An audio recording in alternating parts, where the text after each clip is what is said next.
The lens placed on the ligament.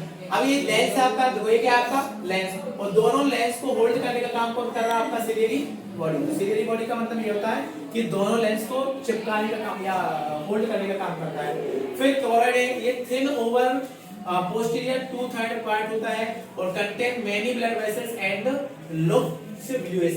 तो इसमें क्या रहती है? बहुत सारी ब्लड वेसल्स रहती हैं और ये हमको ब्लूइश कलर का प्रॉपर्ली नजर आता है।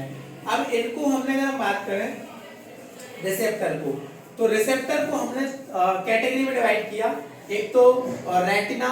रेटिना क्या है? आपकी इनर मोस्ट लेयर होती है। रेटिना क्या है? आपकी इनर मोस्ट लेयर होती है।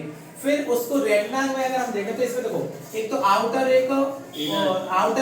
रिसेप्टर होता है और इसी को हम क्या बोलते हैं? फोटो रिसेप्टर बोलते हैं। और इनमें क्या होता है? रॉड्स और कोन प्रेजेंट होते हैं। फोटो रिसेप्टर में क्या प्रेजेंट है? या तो रॉड्स या फिर कोन्स। और रॉड, और देखो रॉड की बात करें तो ये हमको नाइट विजन में दिखाई देता है, और कोन्स की बात करते हैं इससे हमको क्या दिखाई देता है? कलरफुल विजन में। तो कलरफुल विजन जो आपको दिखाई दे रहा है, जैसे ये मेरे कपड़े हैं ना, कलरफुल है कि नहीं? आप लोग ये देखो, ये कलरफुल है कि नहीं? तो किसकी वजह से? कोन्स की वजह से। और अगर हम रात में जाते हैं ना, और रात में कुछ नहीं दिखाई देता है, लेकिन कुछ दिखाई तो देता है कि नहीं? तो वो किसकी वजह से?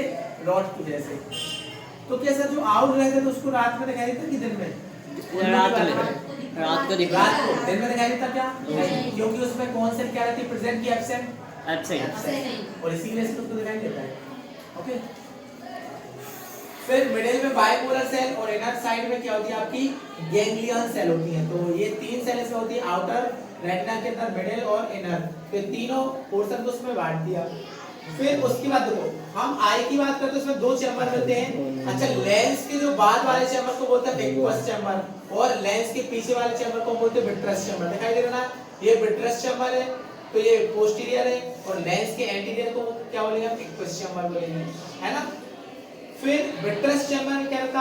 लेंस और रेटिना एंड ट्रांसपेरेंट जेल होती है। ओके, तो ट्रांसपेरेंट और क्रिस्टलाइन, जो लेंस होता है ये ट्रांसपेरेंट होता है, और दूसरा बात क्या होता है? क्रिस्टलाइन होता है। तो आपका ये लेंस का स्ट्रक्चर होता है, ये ट्रांसपेरेंट होता है और क्रिस्टलाइन होता है। फिर इसके बाद अगर हम फोबिया की बात करें, तो ये फोबिया एक सेंटर होता है जो यहाँ पर रेटिना की साइड बनता है आपका। तो only cone are densely packed, यहाँ पर ओनली क्या प्रेजेंट रहेगा? आपका कोन प्रेजेंट रहेगा। And thin central portion of the retina, ये रेटिना का बहुत पतला पोर्शन होता है, और point with greatest visual and actually of the resolution. तो यहीं पर आपका हमको प्रॉपर्ली दिखाई देता है, और आपका जो रिजोल्यूशन बनता है यहीं पर बनता है। रिजोल्यूशन मतलब ये कि आपका जो इमेज बनाना कहां पर बनता है? आपका फोबिया पर। फिर उसके जस्ट पास में एक और होता है, उसको हम बोलते हैं ब्लाइंड स्पॉट। क्या बोलते हैं? Blind spot. वही बता रहा हूं जो अभी आप देख रहे थे। तो ब्लाइंड स्पॉट वह होता है जिसमें नो फोटो रिसेप्टर सेल होती है। तो एक क्वेश्चन है कि फोटो रिसेप्टर सेल किसमें नहीं होती है, तो उसका नाम क्या है? आपका ब्लाइंड स्पॉट। फिर आपका ऑप्टिक नर्व होता है। तो ऑप्टिक नर्व क्या होता है कि ये retinal blood vessels enter the head point medial to and slightly above the posterior pole of the eyeball and leave the eye। मतलब देखो, ऑप्टिक नर्व क्या करते हैं कि मैसेज को ले जाते हैं ब्रेन तक, और ब्रेन के बाद मैसेज को छोड़ देते हैं, और ब्रेन रिकॉग्नाइज कर लेता है, और इसी के मीडियम से हम इमेज को पहचान पाते हैं। प्रोसेस बताऊंगा आपको। फिर एक और पोर्शन होता है मैक्युला लुटिया। क्या होता है? Macula lutea. तो मैक्युला लुटिया क्या होता है? Yellowish pigment spot like the posterior pole of eye. ये पोस्टीरियर पोल ऑफ आई में एक येलोइश कलर का पिगमेंट होता है, और lateral to the blind spot and with a central pit. ये ब्लाइंड स्पॉट के क्या है? लेटरल है, और सेंट्रल पिट होता है, इसी को हम क्या बोलते हैं? फोबिया सेंट्रलिसिस। क्या बोलते हैं इसको हम? फोबिया सेंट्रलिसिस। अच्छा, डायग्राम बता रहा तो बेटा, और ब्लाइंड स्पॉट के लेटरल साइड रहेगा तो उसी को हम क्या बोलेंगे? फोबिया सेंट्रलिसिस। यहाँ पर नहीं है पीडीएफ में। उसके बाद देखते हैं हम जो फोटो रिसेप्टर रॉड्स हैं और कोन्स हैं, तो इनका क्या इंपोर्टेंट फंक्शन है। तो ये रॉड्स हैं ट्विलाइट्स स्कोटोपिक विजन में हमको डिम लाइट, ट्विलाइट्स को क्या बोलते हैं? डिम लाइट में। तो डिम लाइट के लिए कौन सा रिस्पॉन्सिबल है? Rod cell. और रॉड ये कौन सा पिगमेंट बताता है? रोडोप्सिन या purplish red protein, visual protein इसको हम बोलते हैं। और कौन सा की बात करते हैं? Day light, photo topic vision and colour vision के लिए रिस्पॉन्सिबल रहता है। और ये तीन तरह की कौन से प्रेजेंट होती है? रेड, ग्रीन और ब्लू। तो ये डिफरेंट फोटो पिगमेंट ये हमारे कौन में प्रेजेंट होते हैं। ये सेंसेशन करते हैं डिफरेंट कलर के लिए, और equal distribution of these give a sensation of the white light. तो आपको देखो व्हाइट हमको सब कुछ दिखाई देता है, लेकिन इनके अंदर रेड, ग्रीन और ब्लू ये कलर व्हाइट क्या कौन सा होती है, और इसके आधार पर हमको इमेज बनती है और हम पहचान पाते हैं कौन सा कलर है, ये कौन सा कलर है, ये कौन सा कलर है। सर वो कौन तो सी एक हमको सर वो कौन सी डिसीज है जिसमें सब उल्टा दिखाई देता है? हाँ वो भी बता दे रहा हूँ आपको। फिर photopipettes contain an aldehyde of vitamin A and retinal and of protein and opsin। देखो तो यहाँ पर विटामिन ए की बात करें तो रेटिनल एंड प्रोटीन और ऑप्शन ये प्रोटीन्स निकलते हैं इससे। अच्छा विटामिन ए का साइंटिफिक नाम क्या है? रेटिनॉल। क्या है? रेटिनॉल। और अगर हम बात करें विटामिन डी का तो क्या है? कैल्सिफेरॉल। तो ये कुछ प्रोटीन होते हैं जो किसके लिए आई के लिए क्या रहते हैं? रिस्पॉन्स रहते हैं। तो फाइनली ये था हमारा आई और ये हो जाएगा आपका कंप्लीट। सर आप बता चलो स्टार्ट करते हैं। तो मैकेनिज्म ऑफ विजन मतलब हमको दिखाई कैसे देता है। अब हमने ये एंड आई को पूरा स्ट्रक्चर पढ़ लिया, लेकिन अब हम देखेंगे इसका फंक्शन क्या है। तो सबसे पहले देखो जो आपकी लाइट जाएगी कहां पर जाएगी? आपकी कॉर्निया पर। कहां पर जाएगी? कॉर्निया। क्योंकि कॉर्निया हमारी आई की सबसे बाहरी लेयर होती है। कॉर्निया के बाद ये कहां पर जाएगी? आपके लेंस में। और लेंस क्या है हमने अभी तो देखा, it is a crystalline like structure. Okay फिर ये लेंस के बाद ये कहां पर जाएंगे? फोटोसेंसिटिव सेल में जाएंगे और जहां पर क्या कंटेंट है आपका? रोडोप्सिन। फिर ये इसके बाद रोडोप्सिन डिसोसिएट करेगा किसमें? ऑप्सिन को किसमें? रेटिनल में। ऑप्सिन के स्ट्रक्चर को चेंज कर देगा किसमें? रेटिनल में। फिर इसके बाद ये जाएगा आपका अच्छा रेटिनल क्या करेगा? आपका एक्शन पोटेंशियल जनरेट करेगा और एक्शन पोटेंशियल जनरेट करेगा तो ये बाइपोलर सेल में जाएगा और बाइपोलर सेल किसमें जाएगी? गैंग्लियन सेल में जाएगी और गैंग्लियन सेल जाएंगी किसमें? ऑप्टिक नर्व में। और ऑप्टिक नर्व हमको देखने के लिए क्या कर देती है? विजुअल कॉर्टेक्स में पहुंचा देती है और इससे हमारे ब्रेन में पहले से इमेज बनती है। तो देखा ना कि brain analyse the image formed on retina based on the earlier memory and experience. मैंने ये तो कहा था कि अगर आपने पहले से जो इमेज देखी है तो वही ये प्रोसेस है। इस तरीके से इमेज जाएंगी, ये ब्रेन है, ये ऑप्टिक नर्व और ऑप्टिक नर्व से जो इमेज रहेगी तो आपकी इमेज बन जाएगी। तो जो आपने पहले से एक्सपीरियंस किए उनकी इमेज हमारे इसके अंदर बन जाती है। हाँ कितना गैप थी सर? जैसे देखो आपसे देखो जैसे आपने इसको देखा, अगर यही सेम इमेज आप दूसरे स्कूल में पढ़ने जाओ और आपको दिख जाए तो पहले आपने देखा तो ये इमेज कहाँ पर गई? हमारे ब्रेन। ऑप्टिक नर्व से कहाँ पर? ब्रेन। और आपकी मेमोरी में इमेज स्टोर है कि नहीं? इमेज है ना। तो ब्रेन ने क्या किया? आपकी मेमोरी से इस इमेज को निकाला और आपके सामने इमेज बन जाती है। अरे ये तो मेरे रेजिडेंस स्कूल में होता है कि नहीं? तो ये तो ब्रेन आपकी इमेज को स्टोर करके रखा सभी को और जैसे ही आप देखोगे तो आपको पता चल जाएगा। जैसे कि देखो अभी इसका एग्जांपल बता दूं। इमेज निकालो, ये आई का डायग्राम, ये ईयर का डायग्राम है। ये किसका डायग्राम है? ईयर का डायग्राम। तो आपका क्वेश्चन क्या रहेगा? आई। क्योंकि मैंने आपके दिमाग में क्या बन गई? आई की इमेज बन गई। मैं ईयर का डायग्राम बोलूं तो क्या आप इससे एग्री हो? क्या नो सर। क्योंकि आपको पता है ईयर का डायग्राम क्या? नहीं। क्योंकि जब मैंने कहा कि आपका ईयर का डायग्राम तो आपने सुना और उसको देखा तो आपके ब्रेन ने इमेज को फेंका कि अरे सर गलत बोल रहे हैं, तभी तो आपने जवाब दिया नहीं सर ये ईयर का आई का डायग्राम है। ऐसा है ना। तो यही रीजन रहता है। तो हमारे ब्रेन में इमेज पहले से स्टोर रहती है, उनको जब हम देख लेते हैं और उसके आधार पर हम उसको प्रॉपर्ली कंप्लीट कर पाते हैं, है ना। अब हम देखते हैं इसके बाद आई देख लिया। अब हम देखते हैं इसको ईयर करें। अब सुनाई देगा सर। हाँ तो स्टार्ट करते हैं ईयर और इसमें आपको क्या देगा? सुनाई देगा। क्या देगा? सुनाई देगा। कैसे सुना? अभी देखो आई का हमको क्या दिखाई देगा? दिखाई दिया था कि नहीं? तभी तो आपने गलत उसको नहीं बोला था। और अब हम इसको भी सुनाई देगा। तो अगर ईयर की बात करें तो इसके तीन पोर्शन होते हैं। एक तो आउटर ईयर, मिडिल ईयर और इनर ईयर, है ना। आउटर ईयर और मिडिल और इनर। डायग्राम की बात करें तो डायग्राम में देखो आप तो इसमें क्या रहेगा आपका? ये देखो ये आउटर ईयर है और जिसमें पिन्ना आ जाएगा, टेम्पोरल बोन आ जाएगा। क्या आ जाएगा? टेम्पोरल बोन आ जाएगा। और ईयर कैनाल, ये क्या है आपका? Ear canal. मिडिल ईयर की बात करें तो इसमें तीन बोन आ जाएगी, मेलियस, इंकस और स्टेपिस। ये आपकी मेलियस है, दूसरा इंकस और ये स्टेपिस है। और स्टेपिस हमारे कान में सबसे छोटी बोन होती है, मतलब that is the smallest bone of our body. और what is the largest bone of our body? Sir ये रीढ़ की। हाँ इसको हम थाई बोन या इसको हम बोलते हैं फीमर। क्या बोलते हैं? फीमर बोलते हैं। तो ये इनर कैनाल, इनर ईयर है, वैसे ये सेमीसर्कुलर कैनाल है और ये वेस्टिबुलर नर्व है और ये ऑडिटरी नर्व है। तो देखो ईयर को तीन पोर्शन में आउटर, मिडिल और ईयर, है ना। अब हम देखते हैं पीडीएफ पर आते हैं। तो देखो इसमें क्या है? कि आपके पिन्ना और ईयर कैनाल किसमें है, आउटर में, और मिडिल में आपके देखो MIS आ जाएगा, मेलियस इंकस स्टेपिस आ जाएगा, और इंटरनल में क्या जाएगा, आप ये स्ट्रक्चर आ जाएंगी। जैसे कि देखो कंपोनेंट्स क्या है, fine hair and wax gland are present in the skin and pinna gas collect the vibrate in the ear. तो ये जो पिन्ना है, ये क्या है, पिन्ना, तो इसका काम ये है कि ये जितना भी साउंड होता है तो इसको पूरा कलेक्ट करके ये कान के अंदर भेजने का काम करेगा। कौन, पिन्ना करेगा। फिर उसके बाद इसके बाद ये यहाँ पर भेज दिया, उसके बाद ये आ जाएगा आपका एक्सटर्नल ऑडिटरी नर्व। तो ये क्या करेगा, canal extend inward up to tympanic. तो यहाँ पर क्या रहेगा, आपका कैनाल रहेगा, यहाँ से मैसेज कहाँ जाएगा, आपका टिम्पैनिक मेम्ब्रेन में जाएगा। और टिम्पैनिक मेम्ब्रेन को हम क्या बोलते हैं, ईयर ड्रम बोलते हैं। क्या बोलते हैं, ईयर ड्रम। इसी को हम क्या बोलते हैं, कान का पर्दा बोलते हैं, है ना। तो ये ईयर ड्रम है। यहाँ पर देखो जो आप पूछ रहे थे वो क्वेश्चन कि बैक्स लाइक स्ट्रक्चर यहाँ पर प्रेजेंट होता रहता है, यहाँ पर बैक्स लाइक स्ट्रक्चर बनता रहता है और ये बैक्स निकालता है। और बैक्स का काम क्या करता है, ये it prevent that type of foreign particle को आने से क्या करता है, रोकता है। फिर इसके बाद इनर ईयर पर चलते हैं, तो इसमें एपिटस मिलेंगे, वेस्टिबुलर एपिटस, कॉक्लिया मिलेगा, ये राउंड सर्कल शेप रहता है, और यहाँ पर फिर कॉक्लियर नर्व रहती है, और यहाँ पर आपका यूस्ट्रियस ट्यूब रहता है।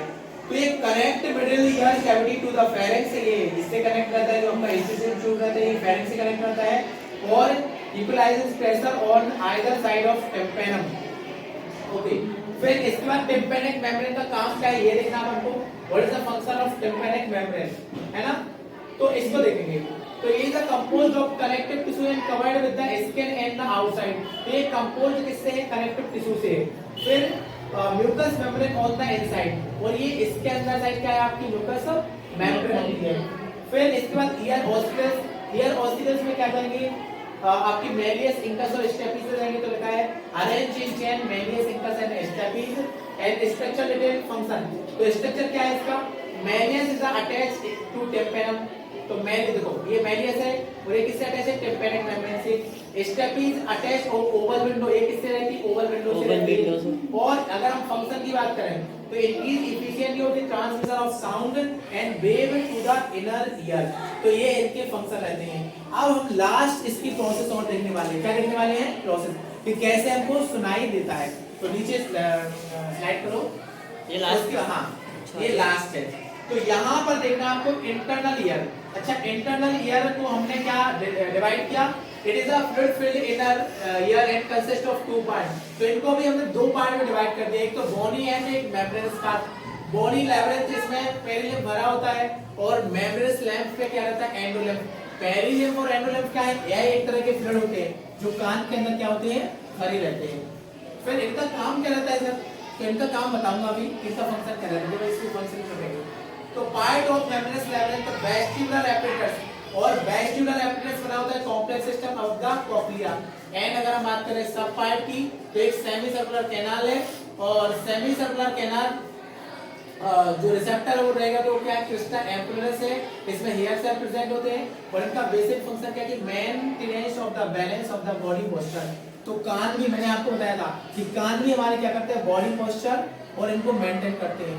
तो सर अच्छा, इसलिए ये होता है कि जब ठंडी का टाइम रहता है और हम गाड़ी चलाते हैं और कान में अगर हमको हवा लगती है तो हम बहुत मेंटेनेंस मिल लेते हैं, है कि नहीं। तो इसलिए बोलते हैं कि हम गाड़ी चलाते टाइम को कान को अच्छे से पूरा कवर करना है, ताकि आपका बॉडी वो क्या रहे, मेंटेन रहे। तो यही इसका रीजन है, maintenance of the balance of the body of the posture. आप देखो जैसे कि आपको मैंने पूरा उल्टा कर दिया है ना, और उसके बाद अच्छा कान में अगर कुछ चला जाए तो हमारा कुछ प्रॉपर्ली नहीं, हमको जब तक उसको ऐसे से ना निकाले तब तक प्रॉपर्ली मन नहीं लगता है, पढ़ रहा पता चला वो यहाँ का वहाँ हो रहा, तो क्या हमारा बॉडी मेंटेनेंस रहता है, क्या नहीं रहता, ये तो उसका रीजन रहता है। फिर उसके बाद क्या है, ऑटोलिथ ऑर्गन। तो ऑटोलिथ ऑर्गन में क्या रहता है, दो रहता है, एक तो यूट्रिकल और दूसरा क्या रहता है, सैक्यूल रहता है।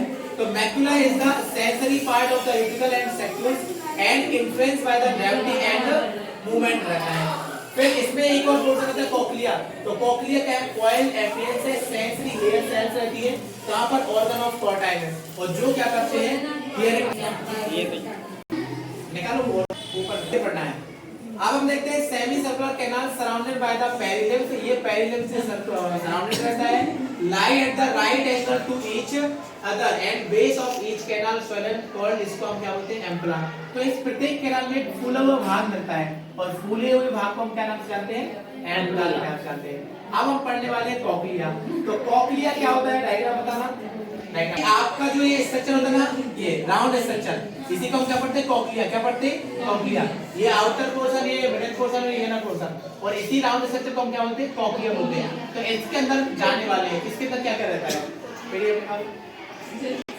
तो कॉक्लिया क्या होता है, इसमें दो मेम्ब्रेन रहती है, एक तो रीजनल मेम्ब्रेन और एक क्या रहती है, बेसिलर मेम्ब्रेन। क्या रहती है, बेसिलर।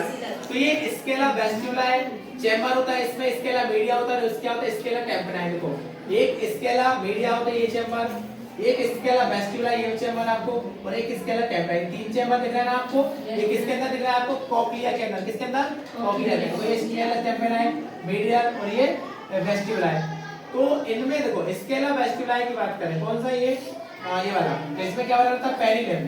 क्या वाला इसमें, पेरिलिम्ब। और किस विंडो से अटैच रहेगा, ओवल विंडो से। स्केला मीडिया, इसमें क्या वाला, एंडोलिम्ब। और स्केला टेम्पराइम में भी क्या वाला आपका, पेरिलिम्ब, और किससे अटैच है आपका, राउंड विंडो। फिर ऑर्गन ऑफ कोटाई क्या होते हैं, तो organ of Kotai located on basilar membrane. ये बेसिलर मेम्ब्रेन है, ये क्या है आपकी, बेसिलर मेम्ब्रेन। और यहाँ पर ऑर्गन ऑफ कोटाई प्रेजेंट रहते हैं और contain sensory hair present in the row of internal side of organ porti that act as a auditory receptor। ये auditory receptor का काम करते हैं, कौन, organ of porti, जो बेसिलर मेम्ब्रेन पर क्या है, प्रेजेंट है। और सेंसरी हेयर सेल रहती है, तो इसमें एपिकल पार्ट में क्या रहेगा, स्टीरियोसिलिया रहेगा। above them there thin elastic membrane होती है, इसको हम टेक्टोरियल मेम्ब्रेन बोलते हैं। क्या बोलते हैं, टेक्टोरियल मेम्ब्रेन। ओके, तो टेक्टोरियल मेम्ब्रेन क्या है, ये क्या है, ये टेक्टोरियल प्रोसेस बता रहा हूं, समझ आ जाएगा। फिर basal part in a close contact with the afferent nerve and auditory form of the auditory nerve देखते हैं। इसके बाद ऊपर करो। अब हम देखते हैं, हाँ अब हम देखते हैं मैकेनिज्म ऑफ हियरिंग। क्या देखने वाले हैं, मैकेनिज्म ऑफ हियरिंग। तो इसकी मैकेनिज्म देखते हैं। तो year convert sound wave into neural impulse. पहली बात तो जो आपका ईयर है, ये कन्वर्ट करेगा साउंड को इसमें न्यूरल इम्पल्स में। फिर the cerebellum integrate information receive from the semi circular canal of the year and auditory system. अच्छा, सेरिबेलम से इंफॉर्मेशन कहां पर आएगी, आपकी सेमी सर्कुलर कैनाल में आ जाएगी। और उसके बाद साउंड वेव बनेगा। फिर अच्छा, साउंड वेव बनेगा, फिर कहां पर, ये पिन्ना में गया। उसके बाद इसी को एक्सटर्नल ईयर बोलेंगे। यहां से ईयर ड्रम कान के पर्दे में जाएगा। फिर ईयर ऑसिकल से मेलियस एंगल स्टेपिस में जाएगा। फिर ओवल विंडो में गया, फिर पेरिलिम्फ में गया, और पेरिलिम्फ के बाद ये कहां पर जाएगा, बेसिलर मेम्ब्रेन में जाएगा। और बेसिलर मेम्ब्रेन में जो हेयर रहेंगे तो उससे रिलीज, अच्छा हेयर में जाएगा तो वहां पर क्या जाएगा, टेक्टोरियल मेम्ब्रेन। तो उसको क्या करेगा, टक टक करेगा, और वहां से क्या करेगा, आपका आयंस रिलीज हो जाएगा। और आयंस जैसे रिलीज हो जाएंगे तो ये अफेक्टर न्यूरॉन्स में जाएंगे, और यहां से ये ऑडिटरी नर्व जाएंगे, और यहाँ पर ऑडिटरी कॉर्टेक्स में जाएगा, और जिससे हमको ब्रेन क्या देखो, impulse and analyse and the sound is recognised. तो ब्रेन क्या करेगा, इंपल्स को एनालाइज करेगा और साउंड को रिकॉग्नाइज करेगा, और इससे हमको सुनाई देगा। तो इसके लिए मैं आपको एक वीडियो बताता हूँ। आवाज मुझे बताना है ना, चलो ठीक है। ये अभी क्या कर रही है, उसको ऑब्जर्वेशन कर रहा है। तो ये किसको, ये पिन्ना है ना, तो ये पिन्ना में उसको ऑब्जर्व कर रहा है। अब इसके बाद मैसेज कहां पर जाएगा, सबसे पहले यहाँ पर पिन्ना में, और पिन्ना से साउंड बॉक्स पूरा बना दो। ये साउंड वेव बन गया। अब इसके बाद ये मैसेज जाएगा पूरा कहां पर, तो ये साउंड बन रहा कि नहीं, मैसेज कहां पर जा रहा है आपका, ये ऑडिटरी नर्व पे जा रहा है। ये यूस्टेशन ट्यूब है ना, इसके बाद ये ईयर ड्रम, ये ईयर ड्रम है आपका, ये क्या है आपका, ईयर ड्रम। यहाँ पर ये मेलियस इंकस स्टेपिस में जाएगा। ये क्या देखो, इसके बाद जाएगा ये मेलियस में, फिर इंकस में, और फिर स्टेपिस में। तो पहले हो जाएगा मेलियस, और यहाँ पर ये इंकस में जाएगा, और फिर स्टेपिस में जाएगा। फिर इसके बाद आपका मैसेज जाएगा कोक्लिया में। कहां पर जाएगा, कोक्लिया। तो ये कोक्लिया है ना, ये कौन सा पोर्शन है, कोक्लिया। और ये नर्व आपके अटैच है। तो यहाँ पर देखो, ये यहाँ पर न्यूरॉन्स आपके अटैच रहेंगे, और न्यूरॉन्स अटैच रहेंगे तो न्यूरॉन्स मैसेज को लेकर कहां पर जाएंगे, आपके ब्रेन तक जाएंगे। और ब्रेन के आधार पर फिर आपको पहचान हो जाएगी कि हाँ ये किसका साउंड है पूरा। अच्छा, इसमें भी आपका ब्रेन पहचानता है मेमोरी के हिसाब से, क्योंकि इसमें क्या रहता है कि पहले आपने दूसरी आवाज सुनी थी और अब आप दूसरी आवाज सुनोगे। अगर सपोज मेरे साथ आपके साथ दो रास्टर खड़े कर दिए जाए, एक रास्टर बायो पढ़ाते हैं और केमिस्ट्री पढ़ाते हैं, तो तो आप बायो वाले रास्टर की आवाज पहचान जाओगे और केमिस्ट्री वाले रास्टर भले ही मेरे जैसे दिखेंगे लेकिन उनकी पहचान जाओगे आवाज, क्योंकि हमारे ब्रेन ने तो रास्टर की आवाज सुन रखी कि नहीं। जैसे आप कोई सॉन्ग रहता है तो सॉन्ग को सुन रखते हैं कि नहीं, और उसी अगर कोई टोन में जाता है तो हमको पता चलता है यार उस वाले गाना का ये सॉन्ग टोन बज रही है, होता है कि नहीं? होता है सर। तो ये ऐसा क्यों होता है? इसकी वजह से क्योंकि हमको ये ब्रेन पहले से स्टोर रहता है। जैसे अगर मैं वो वाली टून बजा दूं पतली कमरिया वाली, तो आपको अगर टून ओनली हम चलाएंगे तो आपको पता चल जाएगा कि नहीं कि क्या बजने वाला है ना। तो पहले से बोलते हे ऐसे बोलते नहीं, क्योंकि हमको पता है और इसी के आधार पर हमारी ये इमेज बनती है। तो फाइनली हमने आई भी और ईयर भी, तो ये सारे स्ट्रक्चर हमने फिनिश कर दिए।